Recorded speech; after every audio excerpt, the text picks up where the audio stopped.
شدي يا صاحبي. شوف تعالي من ورا كده. يلا دخليه جوه اكتشف من جوه. ايوه دخليه يا ساره كده. ايوه كده. مش شاكرين يا ساره. روح لامك روح لامك يلا روح لامك. دول يدخلوا الاوضه قسما بالله لو لقيتهم في الصاله انتوا عارفين هيجرى لكم ايه؟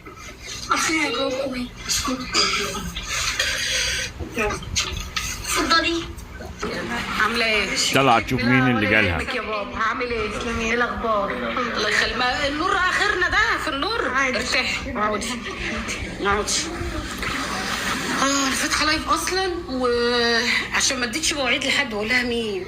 خايفه يكون حد تبع. انا كنت معديه لسه مستلمه البوكس، كنت بجهز البوكس فقلت بالمره خايفه يكون حد من الشرطه ولا حاجه. انا عارفه ان انا جيت لك من غير معاك. لا يا روحي ولا يهمك. فهميني بس القصه ايه وانا معاكي. فاتحه لايف. بيقولوا له حرام البرفان لان عندها برفان كانت حاطاه قبل ما تطلع. قالت ده قرب يخلص انا خايفه لا يخلص. مع ان في تلته. ده فيها شامبو حلو وفيها بلسه. دي شامبو. دي شامبو دي بلسه. وده ماسك للشعر. حلو. وده زيت. ده زيت اكليل الجبل روزماري. حلو. زيت الروزماري.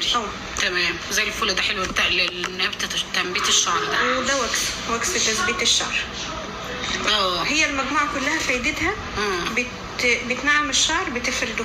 حلو. اي شعر مجفف اي شعر هايش الشعر المجعد هي بديل كيراتين. ما شاء الله. وبتمنع تساقط الشعر. يعني انت الاول بتستخدم الشامبو وبعد ما بتغسل شعرك بالشامبو بتحطي البلسم وبعد البلسم بيسيبه ينشف وبعد كده بنحط الزيت ده قبل الاستحمام. قبل ما غسيل الشعر بتحطي على شعرك ساعتين بعدين بتغسل الشعر. صح. يعني الزيت الاول استخدام كل الزيت بيكون الاول يا جماعه وبعد كده الشامبو وبعد كده البلسم. وده قلتي لي ايه؟ ده الشامبو. ده البلسم. وده كريم عادي.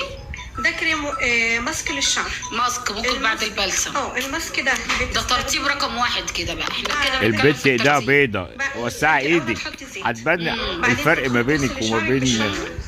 تغسلي بالشامبو وبعدين تستخدمي حاجه من الاثنين دول. يا اما الكونديشنر اللي هو البلسم او الكريم.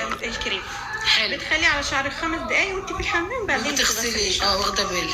الوكس لما بتكوني مثلا عامله فورمه او قصه عايزه بتثبتيها بالوكس. قالت لها سعره 199 درهم ونزلت السعر ل 150 درهم. وبدلي اعملي حمام زيت حمام كريم عشان خاطر ام انس.